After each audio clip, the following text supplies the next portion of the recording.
Hello, everyone, and welcome to the episode of the Capcom Podcast. I'm Cameron. I'll go next. I'm Justy. And then, Dr. Spanky here. I'm Seb.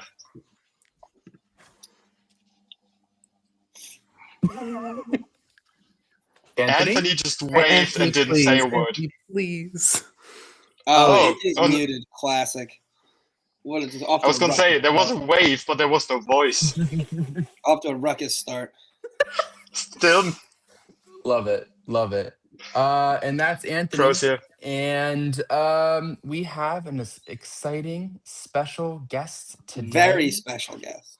To talk about a very exciting and important film.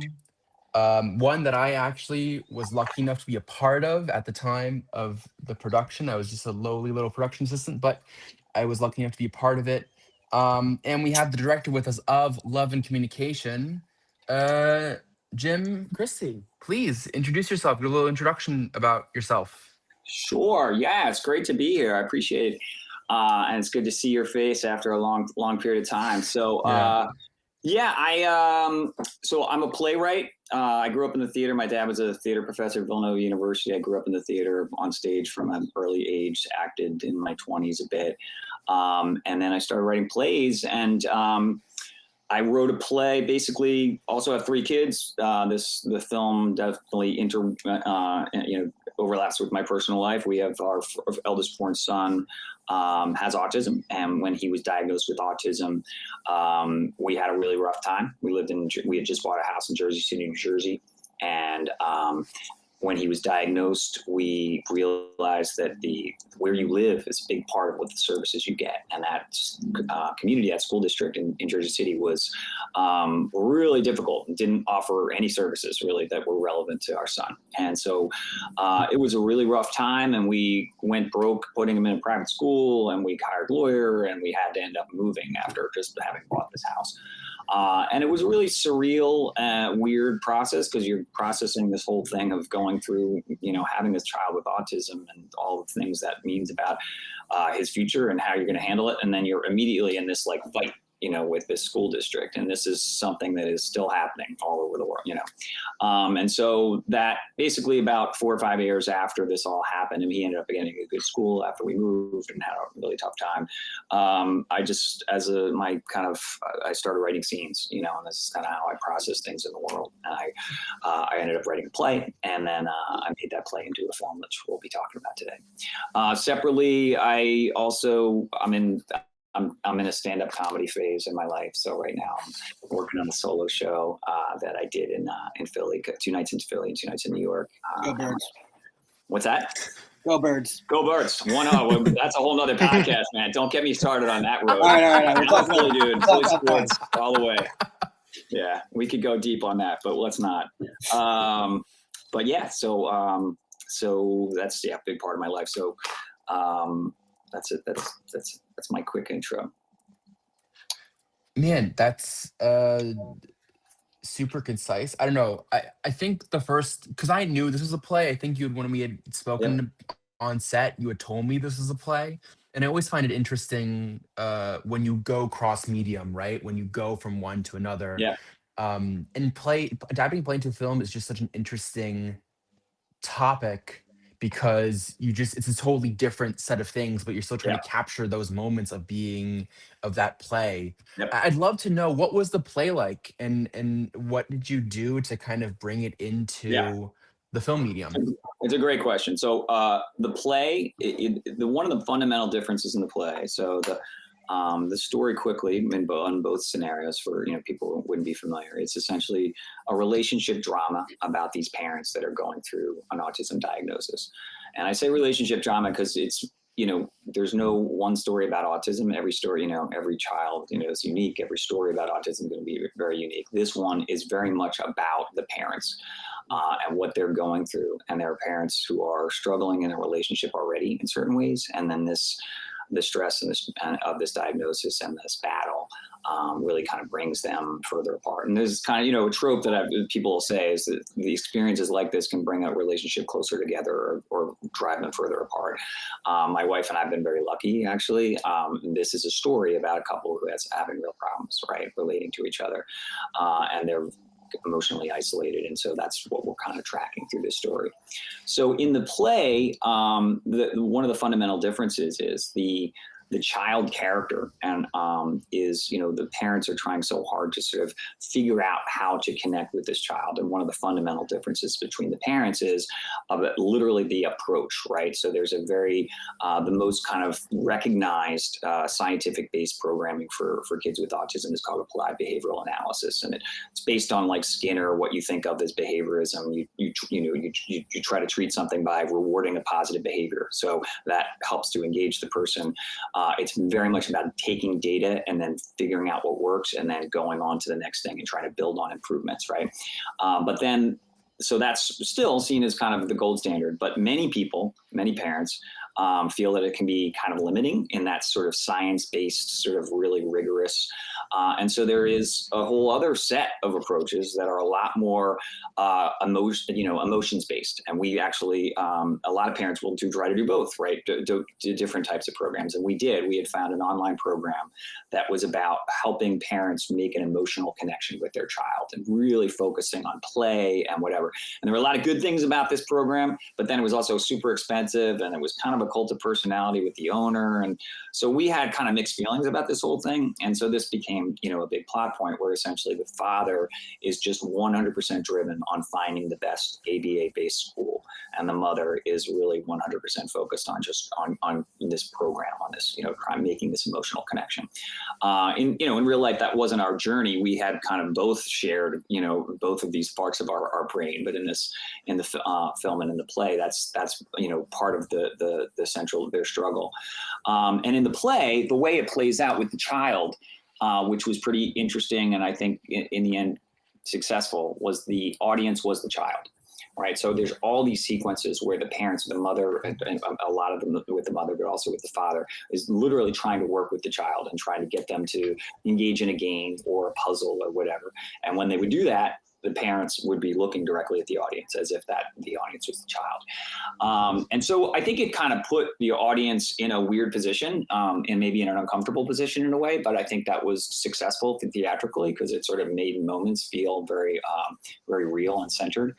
There were a lot of things, and you're very right, when it comes to taking a play into a film, it is really challenging. I'm a theater person. I've seen so many plays go into films and just not felt like I've not felt it be alive. I've felt it be very talky. I've not felt, you know, that I'm not watching a story with images, you know?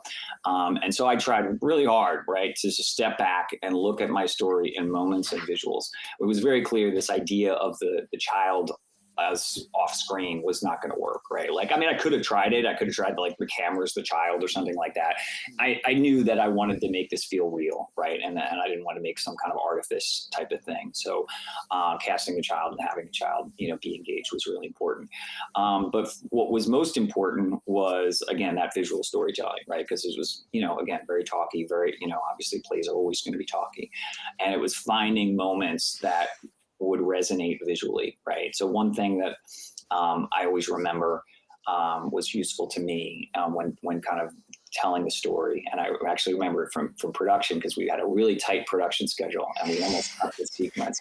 And it's a sequence where the mother of the child is just taking her kid to the park, and he's at the playground. He's at the top of, you know, kind of a slide, you know, jungle gym slide area, but he's just kind of looking off. And another kid comes up, and he's like, "Hey, do you want to race down the slide?" Because there's like these two slides next to each other, and her son just ignores the other kid, you know. Yeah, didn't even acknowledge him. And this was based on a thing that happened, right? Where a kid had just invited my kid to, you know, kind of play together, and my kid just ignored him. And it just was a thing that, you know, never went away in my head. And so when making the film, that was a way that with very few words, you just see the mother watching this experience and knowing that this kind of interaction, which we think of as very fundamental to growing up, right? Just learning how to interact with one another and enjoying racing or whatever it is playing, that her son's not going to have that, right? And so that was an example of taking it was not a thing in the play. It was, moments like that, beats like that you think would pull the audience in visually. Let's try big part of what we tried to do. For sure. So I'm grateful. There was just another crew member who was like, when we were, thinking through shots, it was like, oh, I really want to get that shot. I don't know if we can do it. And she's like, we got to get that shot. That's an important shot, So we didn't skip it, and I was glad.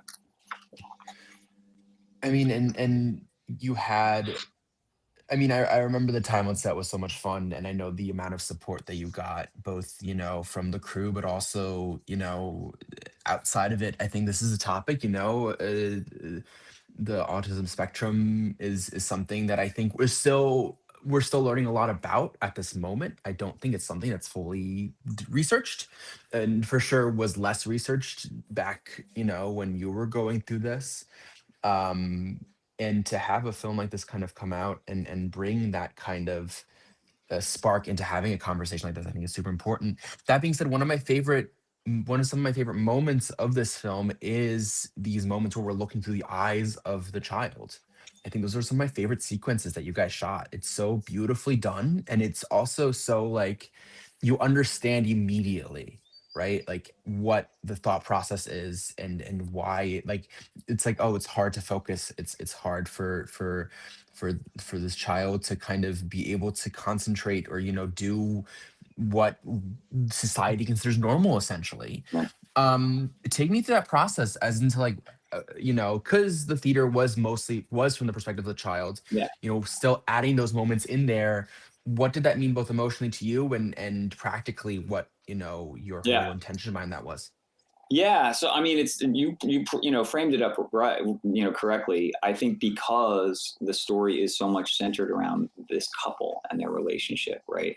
It was important to me to have just little windows, little snippets of what you might imagine the child is going throughout this thing, and that sense of confusion.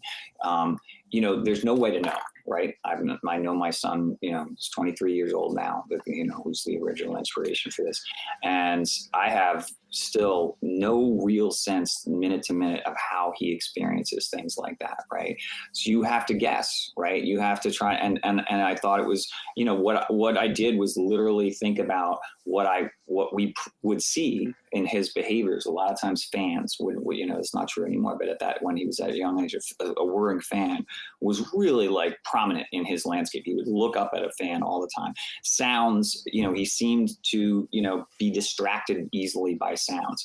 So yeah, when trying to come up with those visual moments, it was a camera that was,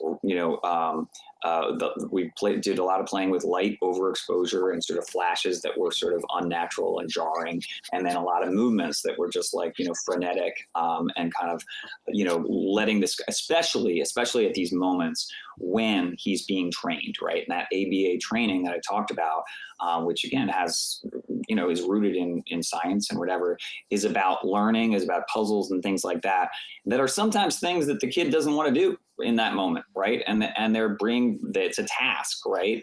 And that's this kind of weird thing, right? Where a lot of times it's supposed to be a game, and you want the kid to do a game because they want to and not because they're forced to. And that's one of these things about these moments where sometimes the child is being kind of brought to do a thing that we are wanting him to learn. And you can sometimes see that's raising the stress level for him, right? So in these moments, you see a kind of a greater sense of agitation happening as they're being sort of, trying to complete a task that they don't really want to do. And that's something that we experienced. So there's a lot of guesswork. I would say the other thing about it that I thought was cool in the editing that was interesting was, in certain ways, there is an element of isolation of these parents, right? And a lot of what they're going through is this kind of emotional disconnection, and that has similarities to what the child might be going through in a given moment in terms of inability to relate, inability to connect on a kind of an emotional level. So those moments, I see them as, you know, a little bit metaphors for what those parents might be going through as well, sort of reaching sort of, you know, in this moment of stress. We all have moments where everything seems jarring and there's a blurring of our visuals and our audio being just too much. And then, you know, separately but relatedly, in my head anyway, computers and technology add to that, right? And to this kind of level of buzz or whatever. So the mother character in particular really relating through most of the movie through computers, right? And through this kind of relationship she builds online, kind of building that level of buzz in her head and sort of disorientation that we get from trying to get answers through social media.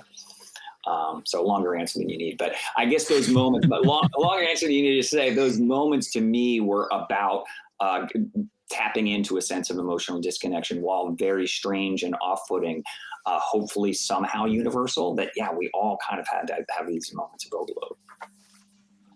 Yeah, for example, I did youth work and social work for a while with youth groups, but also like inclusive youth groups where you would have like autistic children trying to be included into like basically like a teen center, youth center, where they could like spend their afternoon, share time with other kids and try to be like included into the things. And the kids would be told like, hey, be aware that they might not talk to you, they might not always interact or might not always react, but like try to create a space where everyone can interact and where everyone is equal. And it's like, you also don't try to make the person aware that they might not be like everyone else, even though they pretty much are like everyone else, and that they aren't seen as something different, even though they might feel a disconnect. And I just loved doing work like that because I feel like it takes effort, of course, and you have to build a connection, but to try to basically build that connection with someone, and we also like see friendships forming and the bond. And I know people like who basically met each other at like 15, like who are now like in their late 20s, who like still are very good friends, and I'm like very happy that like worked out. It's great. And like, because I feel like, especially like if you form a deep friendship, it's an even deeper bond than otherwise, because like to build that kind of trust and connection takes a lot of time. And I mean, you see it in the movie as well, like the parents have a lot of distress between them and go to other people because they feel like they only talk about issues mostly. So like there is no intimacy at certain times. And I feel like, yeah, sometimes you don't know how to talk about anything but issues if you're in a tense situation like that. And I feel like the movie shows these emotions of distress and, I don't know, disconnection to yourself as much, because like when you're only focusing on one person that much and taking care of a person, I mean, parents always take care of their children. If you have to put even more effort into that, you kind of like lose yourself a bit. And I don't know, I had a discussion about parenthood and what it takes to take care of children the other day, and I was like, that kind of like display of that struggles in everyday life really connected to me, thinking about it, because like if you would raise a child, how would you raise it and what would you want to provide for a child? And yeah, I just really liked that level of emotion that was put into this, and I loved the display of it. I appreciate that. Yeah. So a couple things. First of all, that's very cool that you're a part of an organization like that, and hearing you talk about that in terms of creating spaces for people with autism to be with others and to feel kind of comfortable. One of the things I think I wish I had more of, and again, there's, you know, you can't do everything, especially in a short film like this, is integrate just the amazing people who work with people with autism. You know, there's some of it, and to be honest, you know, the character, I think it's one of the things that that was important to me is not to make anybody like a hero, right, in this movie, especially the parents. So, you know, I get a little frustrated, to be honest, sometimes when there's this kind of narrative of the parents of a child with autism being just so special, like such special individuals. And, people will say like well-intentioned, nice things about like, oh, I don't know how you do it, and like, I could never do that or whatever it is. And it's just like, you just want to be like, nah, it's you would do it because you have to do it. Like, there's nothing special about us that we go through what we're doing there. You go through it because you're put in this position, and so that was really important to me, because I think a lot of portrayals of people in media who both have special needs themselves and the parents of people with special needs, they turn into like superheroes. And it's like, that's not real, like we're all just struggling through our stuff. And that includes people who work, who are professionals. So people who work with people with special needs, I just have nothing but the most respect for them. It's notable that one of the persons who we see the most, she herself is going through a lot of personal problems, and we get kind of a window into her as a human being as well. But when it comes to her profession and what she does, she just wants the best for these kids and is so passionate about that. And so anyway, it's something that I feel like it's almost another story I'd like to tell, is just like the amazing people that are behind, who make the choice, right? Like, whereas parents don't make this choice, these people who work with people with autism every day, they're making that choice to try to make those connections. And like you said, it's really hard work. But then, yeah, and to your other comment, just in terms of that kind of emotional isolation, that these parents are going through, very much, gets to the heart of what I was trying to do in the film, in terms of both of them are reaching out and trying to find something. They both desperately do want to do what's best for their child, but in both cases, their effort to do what's best for their child becomes connected to something that is very personal and is very almost an echo chamber, like that they've lost their sort of thread, they've lost their kind of their compass, because they're kind of, like you said, so fixated on this one thing, this one issue that has sort of taken up too much of their brain space, and then it's their reaction to it is very much about their own sort of what they're going through and their own kind of emotional isolation that they're feeling, and finding something to reach out to try to fix that. So very much what I'm going for. I like that. Oh, go Seb. I love that analogy of the superhero, because it's not like you're Batman and you have all that budget and you go out to be like, yeah, I'm gonna do that now. You're born into it, like it's like your royal offspring, and it's basically your destiny to step into those footsteps and to take care of it. And you it's your child, so you want that to be a good outcome, and you want to do the most things you can and to take all that power. But as you say, like, you turn to help from someone else, and of course others want to help because they see you struggle, but and you want to be that superhero, but you can't always be, because we're all humans, we all have power level, and at some point you're burned out, and before you do harm by doing the wrong thing because you're overwhelmed, it's always a good thing to search for help. And I feel like the movie shows that at some point you will reach a point where there's you realize when it's time to seek help, and sometimes you do wrong turns, you do mistakes and hurt feelings, but in the end, and excuse that analogy, it's kind of like when you have a pet like a dog, and you see the dog is hurting, but it can't communicate the problem that is there with words. It's the same with a child that doesn't talk to you. So they might be hurting, they might suffer from something, but they can't tell. So you have to figure it out somehow, and that means talking to experts. That means going to counselings, and that doesn't mean that you as a parent are failing or are doing something wrong, or you don't know how to parent. It's just like that. In special cases, that means that you need special skills, and we aren't born with these special skills.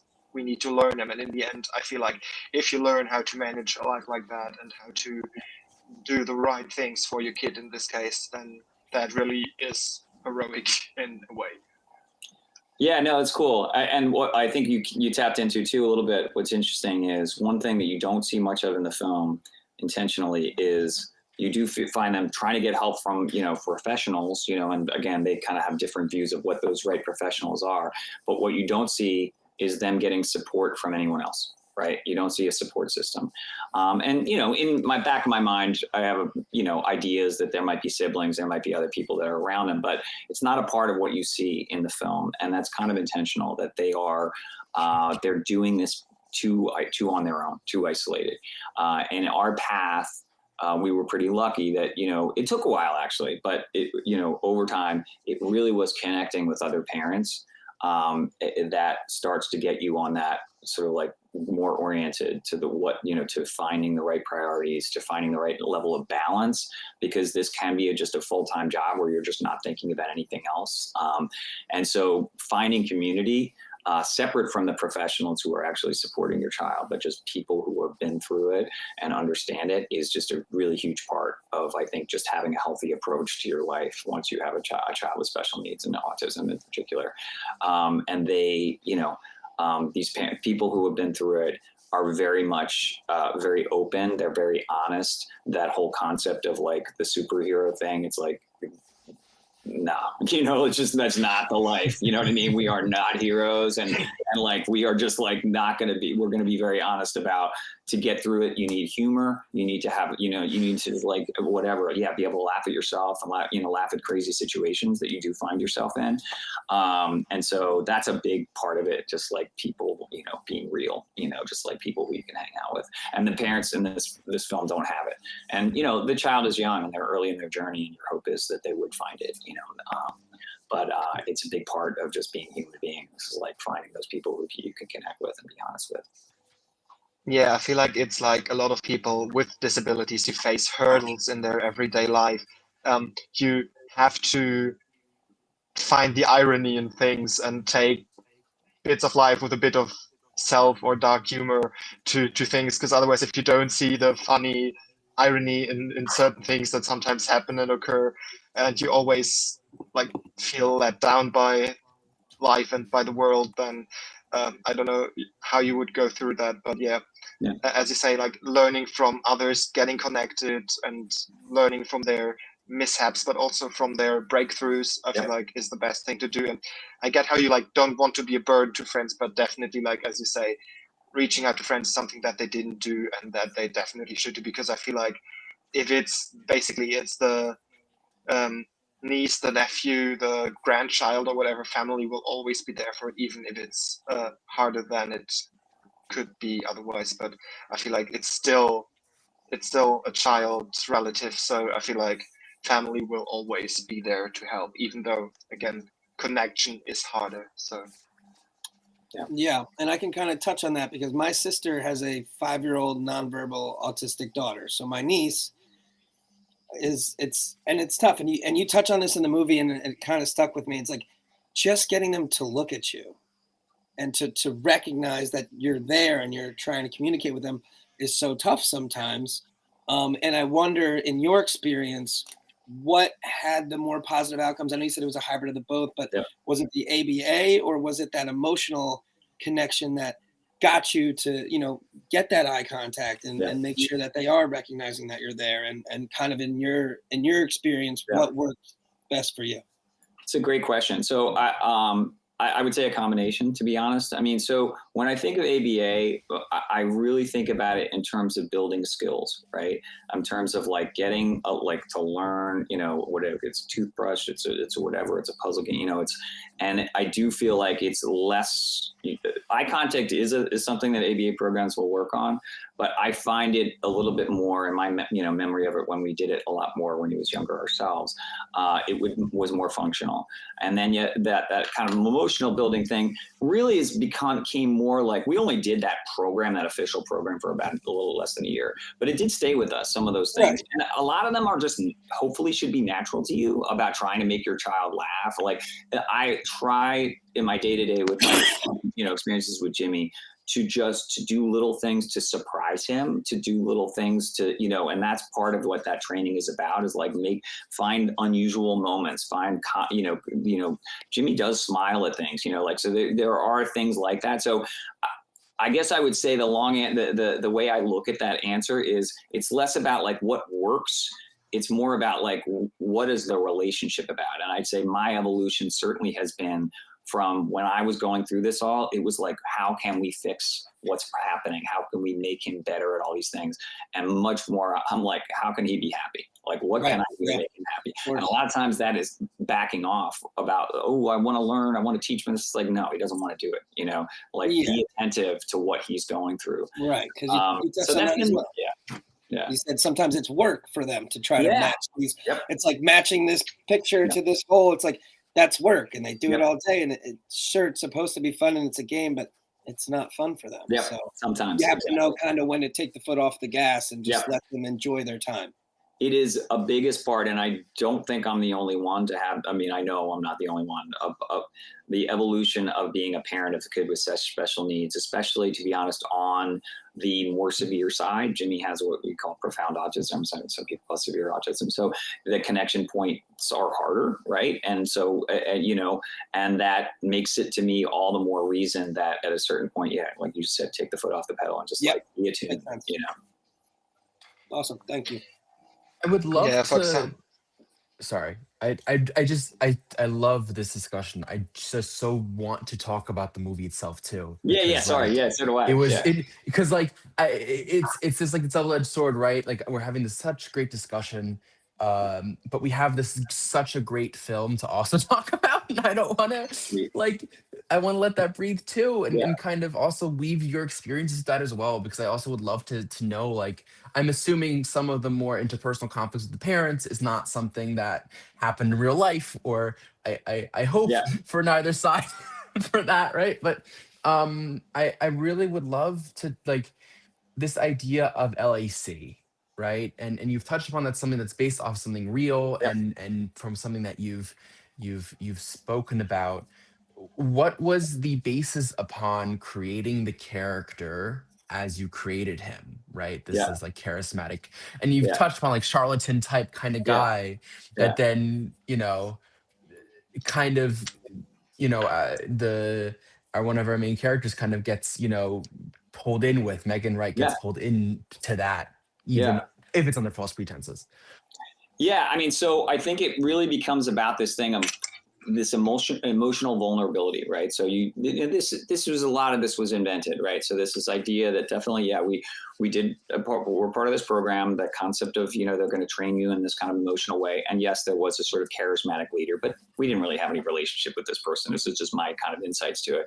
But thinking about what that does to a person who's really emotionally vulnerable, really wants a connection, and this idea that it becomes less about the solution for the child and a little bit more about filling some kind of emptiness, right? And so that character, the idea that there was real charisma and real ability to say, I'm the answer. This guy is the answer, right? And you know, I will say that some of the funnest scenes to shoot, that actor, his name is Lev Gorn, and I've known him for a long time, is just like, he's just got this kind of soulfulness that he brings to it.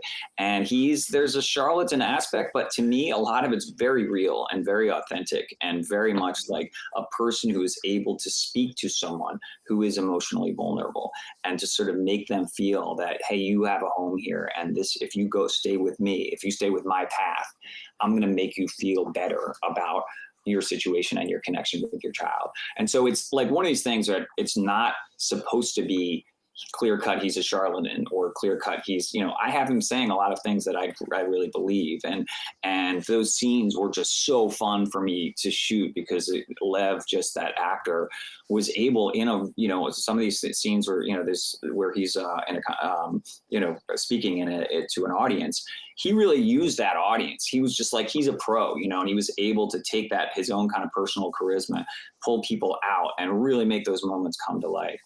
And so when it comes to shooting, that was super fun. The other side thing I'll shoot, I don't know if Cameron, you were on set for that whole bit, but that was all shot in the Bell Labs building in Holmdel, New Jersey. I was there for that weekend. Yeah, I was there for that weekend. I don't know if you've been watching Severance. Shout out Severance. Yeah, so that's been one of the funnest things, is to watch. We had a great time shooting a bunch of different sequences that sort of get to the heart of that LAC product, right? And that there's this kind of weird, haunting essentially fakery happening under the surface. And we were able to, I think, have a really good time using that very strange, weird space as a sort of character that kind of puts the audience in this sort of awkward state of mind of like, where are we? What is this relationship? Through this woman having these online relationships with this kind of entity that we're not really clear about. And so for me, that there was something about that space that was really really fun. I thought our DP did a really great job in kind of bringing the weirdness of that space in a way that connected to this sort of weirdness and interesting aspects of this LAC program that we're kind of a little bit like, we see what we see, but we're not really seeing something under the surface. So yeah, I thought that was super fun for me. It's interesting how all the characters are trying to do what they think is best, right? Yeah.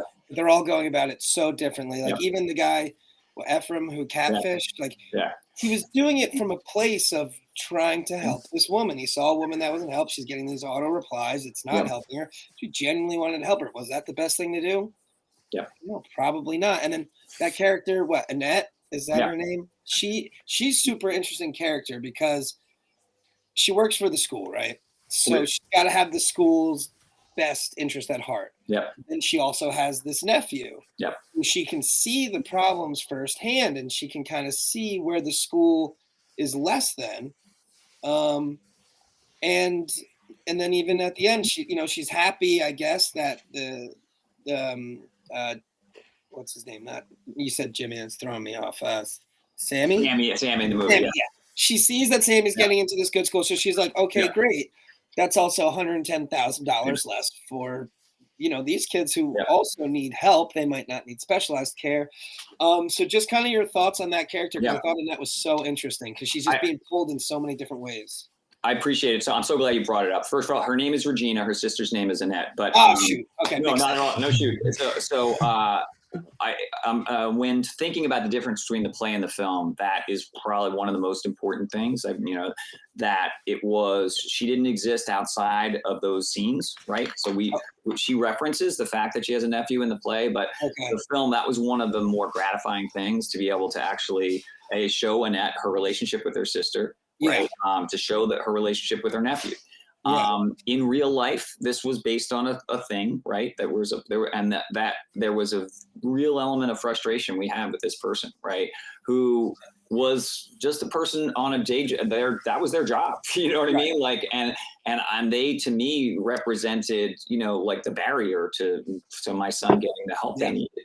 And so it was really important to me making the film to humanize this person and just to be like, yeah, she's just doing her job. Not only is she just doing her job, sometimes, like you said, that is a really key moment. This idea that, okay, well, you're just focused on your child, right? We're focused on having to serve a whole bunch of children, right? And those children don't have parents who have the money to hire a lawyer and get themselves a better situation. And that is really true. That's still true. There is not equity when it comes to services for kids with special needs, right? So we have a kid with profound autism, so we don't sit there considering ourselves privileged about the whole thing, but we are. Even when it comes to his services, we are privileged about that they're better than kids in that first school that we pulled him out of when he was 3 years old. Right. And so that stayed with me, really stayed with me. And the actors, I give so much credit. There's really, really strong actors. That woman who played Regina is awesome. Her name is Nicole Salter. She's a big deal. She's a playwright herself, and she's big in the theater world. So I was really lucky. Yeah, she was great. Yeah, she was great. Really good. I really thought that was a super interesting character. And just to see how she's just pulled in all these different ways. And of course, you're looking at it through your lens, and it's like, you're not helping me. And it's like, I'm doing my best to help you while I'm also helping all these other people. So I thought she was a really, really cool character. I'm psyched. Yeah. It was part of the story, and then that child getting lost was also very key to it. I was making this film when my son was much older than the time that it was going through. So I was like a little bit more in the mind frame of having a teenager, and so portraying that and him getting lost from school. My son's never got lost from school, but he got lost from home one time, and it was freaking terrifying. So portraying that all on film was to me a satisfying thing to do. While shooting the film, was there any specific scene during the post-production that like triggered back like flashbacks memories that you and your wife went through that like hit home? Oh my God. So almost everything. So we shot the movie in my house. Like all the scenes with the family are in my house, right? So I mean, it's such a blurring. It was such a meta experience to shoot it, you know. I mean, there was one time when, you know, for the most part, my wife would go to her mom's or whatever. Like we had to schedule things that, you know, but there was one time where they came home, you know, or we were still shooting and she thought they were to be done, where they were essentially like, you know, people helpfully clearing, you know, keeping set quiet while they're shooting. It's like, it's my wife trying to get in her house, you know? So it was like, you know, triggering is a strong word. It was just a very, you know, a very surreal experience, right? It was just, yes, there was many moments where the reality, we shot in 3 different schools, right? I think one of the more satisfying things was in talking about the experience where they're trying to not have him be in this one school that was not a good experience. We actually shot the exteriors of the school that they don't want their child to go in at the same school that our son didn't want to go through. And you could kind of see it's like not a great looking situation. There's like chain link fences around it that are kind of imposing and unattractive. And so getting shots, you know, of my characters going in and out of that building as the sort of, which we just totally stole. I was like, we had no permission to be in that building whatsoever. So just like, we're outside and we're on the sidewalk and I'm like, just go to the door and just walk back. And that's all the shot is. So that was super fun. So we do have, so I'm putting up the spoiler ticker that we sometimes put on or usually put on when we go into like, Justin, the you're spoiler muted stuff. too. Okay, I'll let you know. Because I want to talk about this one specific thing or the idea that neither the child nor either of the parents are having their emotional needs essentially met within the whole entire story, right? Which is kind of why both of them kind of clamor onto a new relationship of some kind, if it's physical or emotional. I'm assuming that was in the play as well originally. I'd love to know what the thought, like, you know, I think on the one hand, you know, when you deviate from real life and from personal, especially because my last bigger short that I just did was about personal life choices, you know, and my own experiences. And so you know, but there are moments where you have to deviate in media, right? Where things do not translate well onto the medium because either these things took time and so this emotional build is just not something that you can do in like a shorter time span, especially within, right, the film is 75 minutes. It's not like a super long feature. It's very much on the shorter side. But you use this vessel of both the fact that, you know, Rob cheats with Julia and that Megan kind of has this emotional affair essentially too. And I'd love to know the process of working, you know, with both working with the actors and like, you know, if there was some sort of like, hey, these characters are like us, and like how you kind of navigated that, or, you know, looking at it through the eyes of like, hey, this could have been us to an extent, you know, those kinds of like what that felt like kind of going through that experience with these actors.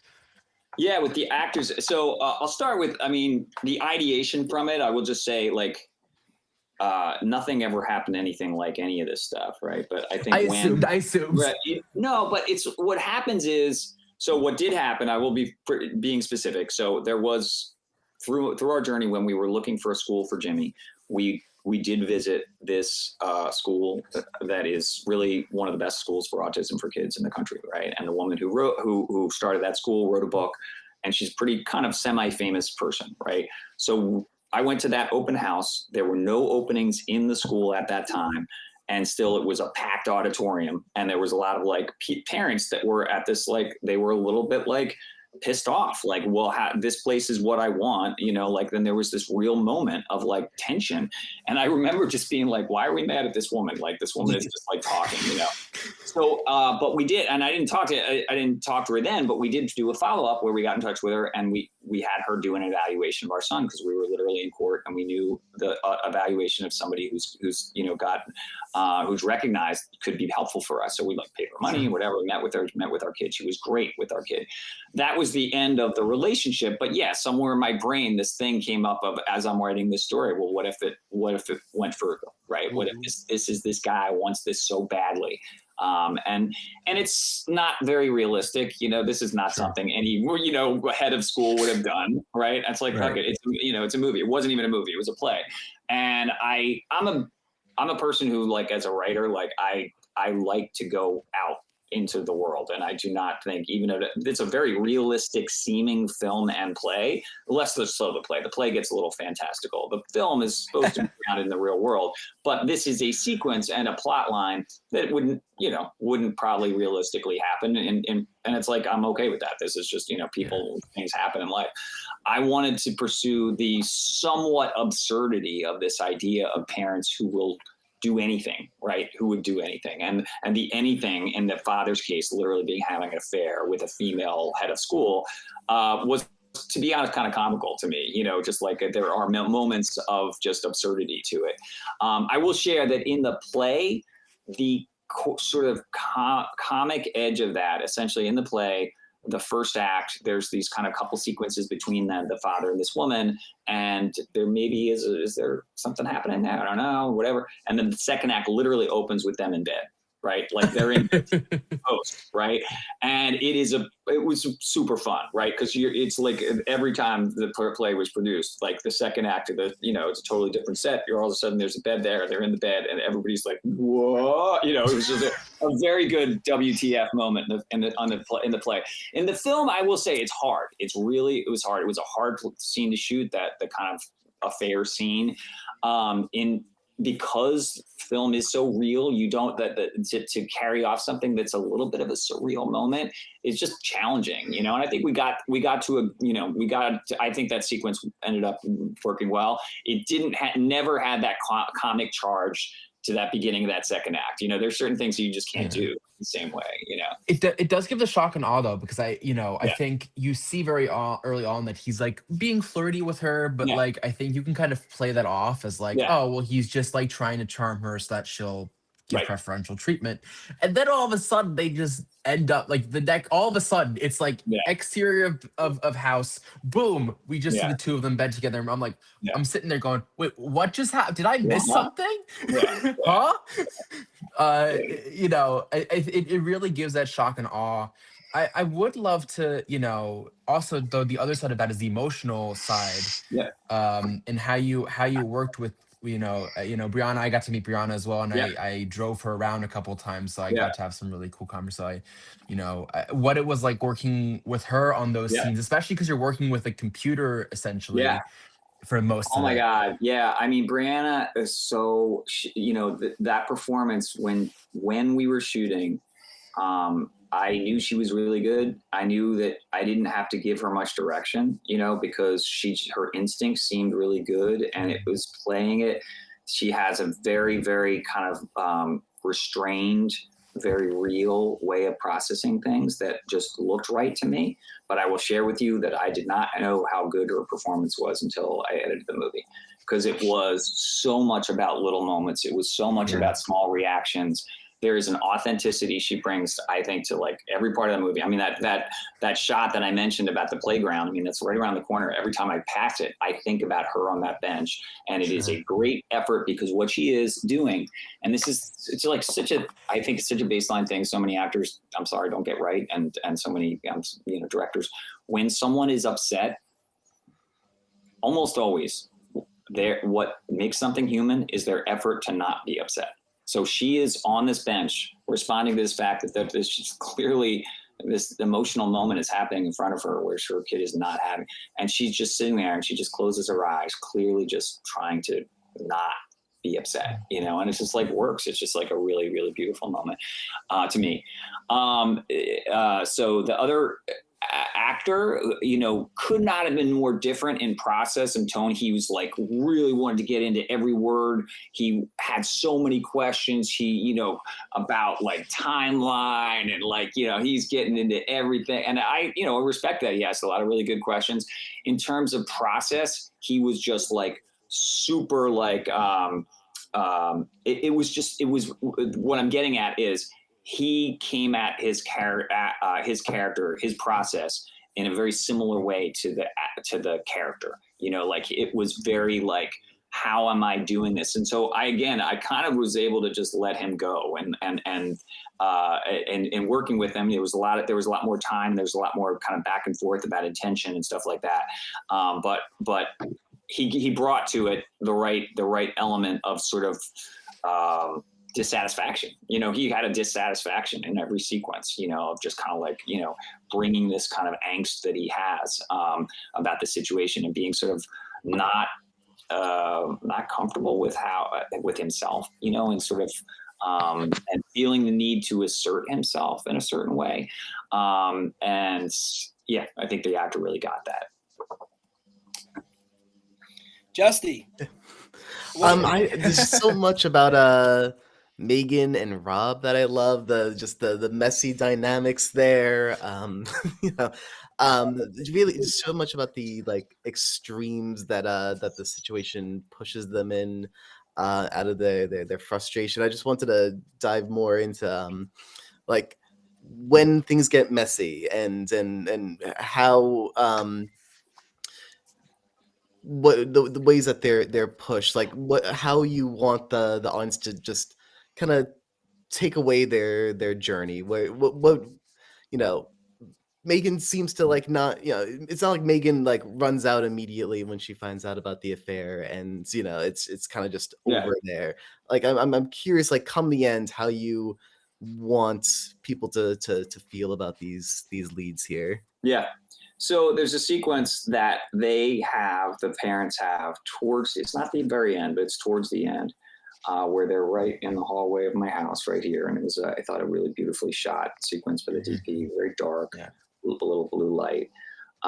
And it's the only moment in the film where they listen to each other, right? And they're still not happy, right? And she's still processing what's happened. She's processing his affair that he's had, but also she now understands that she was fooled by this kid who was acting as if he was someone else. And she's getting to understand that for both of them, what they've been doing is reaching out because of their own problems, their own kind of feelings of emotional. She's like making this kind of connection that her actions have been about trying to scratch an itch that she's got. And it's not just about her child. And also she's processing this stuff that we were just talking about the fact that, hey, there's a cost, right? And yes, it looks like we're going to win. We're going to get what we want for our kid, but that's not really fair in the scheme of things, and sort of living with that. So that sequence is really important to me emotionally in terms of where she's at. And then the very, very last moment is important to me in terms of we do hear, I think as the film goes on, we get more and more connected to Megan. It is finally Megan's story.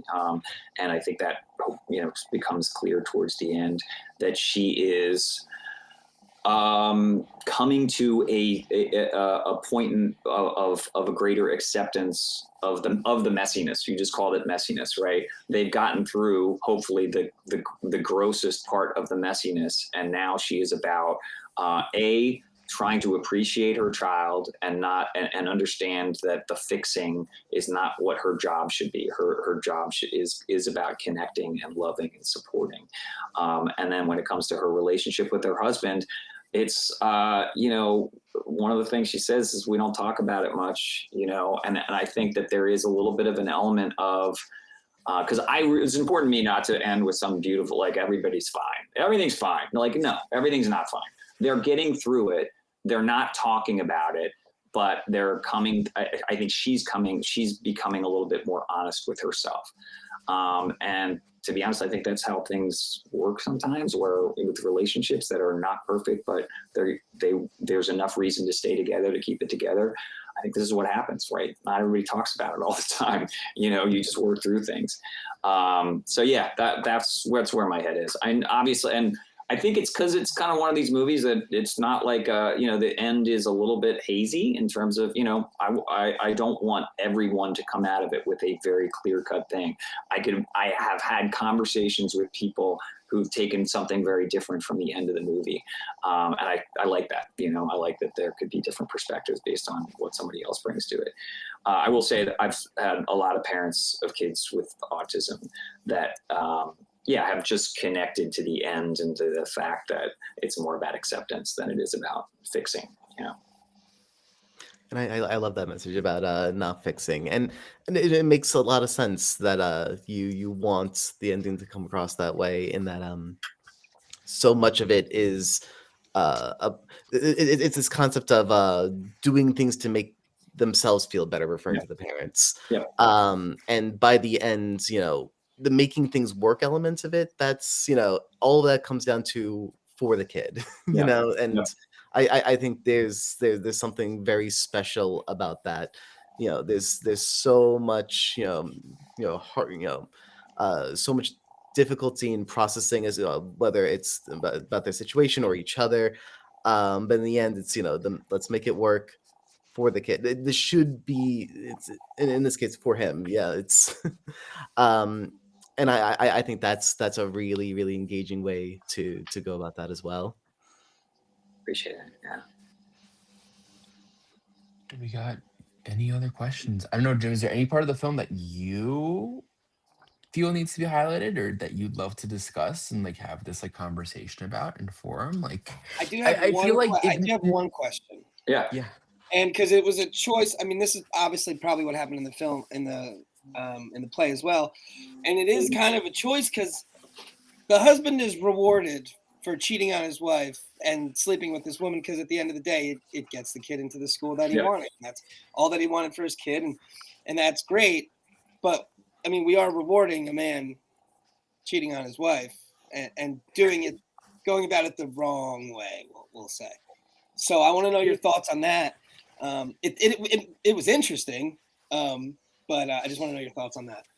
Yeah, no, I mean, it's definitely a morally ambiguous thing, right? So I think that, and, again, that sequence that I just mentioned, where the wife is sort of coming to terms with this idea that we got what we wanted, because she kind of wanted this too. She wanted him in a good school, even though she's more focused on, and there is definitely meant to be, at the end of this, not a purity of both of them. They're both complicit in this idea of something that was done unfairly, right? And so that concept of equity, that concept of everybody's going through something where you will do whatever it takes to do what's best for your kid, is meant to be a little bit not morally, not something we should all feel great about, right?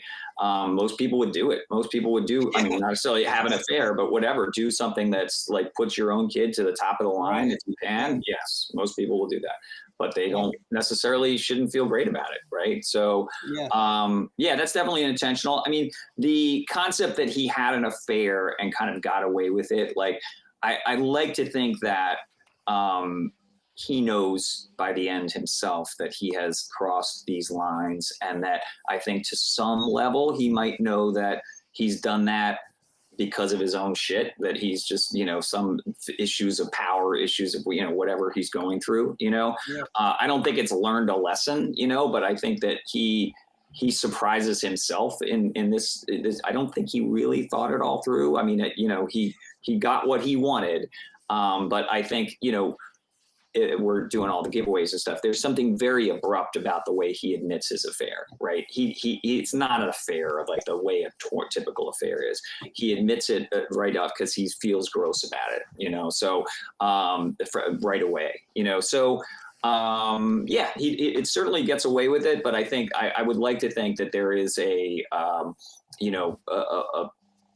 I don't want to say growth with him or whatever, because who knows where he's at, but I think there's a recognition that he has crossed boundaries, and partly because of his own shit that he's gone through and not really recognized. Yeah, no, for sure. I also love that scene where he admits to it, and the observation of you dropped a bomb on me, but you said it just so disconnectedly. It just felt like such an authentic moment there. It was just fascinating. Yeah, it was I appreciate that, and that was I think not that big line of a where deal. she said, "You just dropped a bomb as if you're 1,000 miles away." I don't know if she made it up or like it was like that was a new line that was It's a that good day. line. It was a good It's a line. good line. Also, Fantastic line.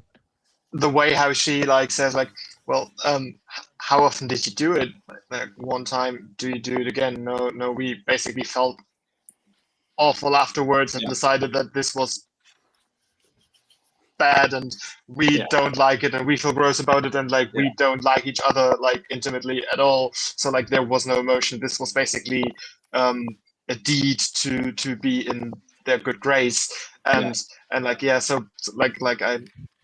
Let's say the way like he prostituted himself to get somewhere, sleeping their child's way up, and like therefore like the wife is like, yeah, well, that doesn't even really constitute a real affair. Like you can't even do that right. So it's like we don't know how to do parenting, and we don't know how to manage our marriage, and we don't know how to do things wrong in our marriage as well. And it's like, yeah, well, basically we're just overwhelmed with everything, and we don't know how to do one thing right as it is. So it really shows like the being overwhelmed with things and how much you struggle at basic interactions. It's like you can't interact intimately with your partner because you're overwhelmed, and apparently it doesn't work with others as well because you're just so overwhelmed that it gets socially awkward very easily. Yeah. And yet he gets what he wants afterwards, right? He gets what he wants. right. But and on top of that, right, Julia, this is the second time that there's been this weird conflict of interest affair, right? Because she had that with the opposing counsel years ago, and then goes to him and is like, has this conversation. Yeah, It's like such a she's got issues. She's got issues. As someone, I mean, She's got issues. as someone who's like learned a lot about like the inner workings of like school, because my dad was on the school board back in the day, right? Like this is immediate cause for firing. Oh yeah.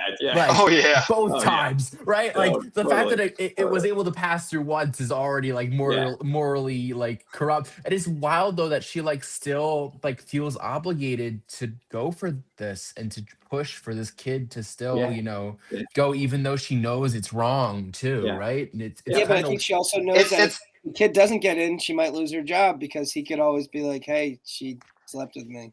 And it's also like it's wrong to do. Thought of that. That's really a good idea. That's dark. It's wrong to do. It's wrong to do the thing with the dad. It's never wrong to help a child that can't do any that isn't responsible for their dad's or her bad actions.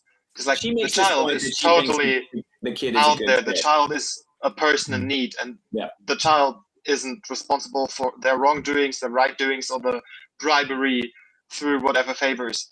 And also, what I feel like it really shows again, people who become counselors or therapists or whatever, like you either do it to solve your, because you're really a person who wants to help others and you have that very much a helper syndrome, or you do it to solve your own issues and because you have a lot of them, and that really shows sometimes.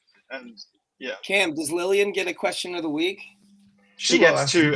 They get two actually. After the pot. Well, speaking of that, we have one more thing to do before we end our skipped last episode time today. Jim, we have a special part of the end of every single show that's called Rate That Movie, where we in fact rate that movie. And we try to say it at the same time, and it never actually works out. But I'd love for you to join us in saying Rate That Movie together. Okay. If you would. Guys, it is time to rate that movie. Nailed it. Great. It's every single time. I mean, I by the way, this is the first time I've seen this film. I hadn't seen it before because I think you did one screening and I was in Germany for that. And especially knowing the on and off hardship that it took to make this film, and the amount of work that you put into it and all the amazing people that were on this film. Like this film is so special to me for so many reasons, and especially your kindness that came throughout this whole process. But you made a film that is a true 10 out of 10 that I truly just like. I am proud to have that on my resume as like, hey, I was a small part of this movie. Um That means a and lot. That's very sweet. and I have so much love for it. Yeah. Who would like to go next in giving Jim his flowers because he deserves it? And I know how hard it is to take compliments because I do. I know it is. I know. have the I'm terror just like, myself. So you know what? I'm I'll forcing watch you. this I'm later. forcing you. No, I'm good. I appreciate it. It's very sweet. I'll go next. So I really enjoyed the film. There were parts that, like I said, with my sister and kind of seeing what she goes through, and it's like it was one of those things where, the kid was 2 and didn't know any words, and it was okay, and then the kid was 3 and still couldn't say 5 words, and it was okay. Now the kid's 5, and the only thing it can say is hi. Basically, she just says hi, and then it's like you see the trouble. So a lot of that touched close to home. I really liked the pacing of the film. It was short, but it felt like there was no wasted scenes, and it all kind of moved along pretty quick. I liked how it felt. It felt like a documentary. It felt like these were real people. It didn't really feel like a movie. It felt like you were watching real people and watching what they were going through in real time. And I really liked that. I gave it 4 big stars, and well, that's a 5, but I gave it 4 big stars, and I really liked it. Like I said, there was a lot of interesting characters. It hit close to home. So well done. Appreciate it. Thank you. I'll go next. I'll give it an 8 out of 10. I really enjoyed it as well. I really loved the shot composition. I really enjoyed the pacing. The acting was phenomenal. Like your actors were it just gravitated, and there's some moments where like I teared up and cried a lot, and I don't get teary during movies, like it's just not me, but the emotion that your actors are able to bring throughout the film is phenomenal. Awesome. Yeah, well then I'll go next. I don't have a bouquet of flowers, as Cameron pointed out. I have a bouquet of lollipops here. Also, I mean, and I feel like even though a child can't speak, they would still appreciate candy. And as the 8 lollipops here, I would give this movie an 8 out of 10. I love it really much. I love the message. The only points I deduct is that it is a very serious topic. It isn't a light watch if you are affected by it as well. I mean, I feel like you will connect much more emotionally and by experience with it if you are in a situation where that like applies to you as a parent or as a relative or whatever. But like it's a hard movie to watch, and it takes like you have to focus on it to really grasp the whole thing of it and to feel into what's happening, because I feel like you want to feel with the movie to get the full experience of it, and therefore it's not something that I would just watch for entertainment after a long day of work with a bowl of popcorn. It's something that you want to take in and appreciate for what it is, because it really is a great piece of filmmaking. And yeah, therefore I just really have to say thank you for making that, and thank you for being here and letting us talk about it. I appreciate it. It's been super fun for me. Justin. Well, it's a wrap. These guys know that I never usually give like a serious review. I'm like, what if the director watches this? But since No you're one here, needs to watch it. Instead of Just giving saying. this silly like 10,000 out of 10, I'll give you the 11,000 out of 10. Congratulations. No, and I had a fantastic time with this. It feels so authentic. It feels so personal, and I'm glad you're able to share this with the world. And it feels important. It's not a perspective you really get to see all the time. You keep saying I appreciate to the reviews, but I appreciate you. Yeah. Again, thank you for I know I thank you for letting me do this and letting us kind of watch this on here, and thank you for also coming on and joining us Yeah. for this discussion. Really good talk I today. I do love, like, we usually, like, this was a more serious episode. We love to be goofy here. Yeah. But some of my favorite moments are when we get to talk to artists and talk about their work, knowing what that's like, talking about work and having that little forum, and being able to have that discussion, especially because of the fact that I remember this project and I remember what those days were like, and going to Bell Labs, and I remember being up that second weekend of Morristown, and like everything being at the school, and like being there together, and forming connections that I still have to this day, Good. Yeah. and including yourself. And I'm just super thankful, both for the opportunity, but back then, and the opportunity now. That being said, do you have any last words? Where can we watch this film? What else are you Yeah. working on? Where can people find you? Yeah, Amazon. It's lovingcommunication.com is our kind of homepage, and sends you out to the various streaming services, Amazon, Apple, and Google Play. And I am also JamesChristyJr.com, solo show that I've got I was mentioning. I think we're going to be doing it in New York City in, I think, February, March. So whatever, I'll let you know. And if you happen to be in town when it's around. Would be cool. Yeah, definitely. And then Cam will let us know, because that could be cool. Three of us are local to that area. Okay. So we could be up in New York Awesome. and Charlotte. I'll totally keep you posted. It'd be super fun. Yeah. I had a really good time with this episode. I'm just always like loving to talk about film with anybody. So it's just been super fun with you guys, who obviously are big film people. So I really appreciate this time. It's been awesome for me. Yeah, if you ever want to come on and talk about a movie that isn't yours and get a little goofy, we're here for it. Nice. Love it. Thank you so much. Yeah, perfect. We'll have you back soon then for another movie. I would love it. But until then, thank you so much for coming, and thank you so much, everyone, for watching. This has been another episode of the Capcom Podcast. I'm Cameron. Justy. Anthony. Seb. Dr. Spanks. Jim. And Jim. And we'll see you guys in 2 weeks. Bye. Bye. Yeah.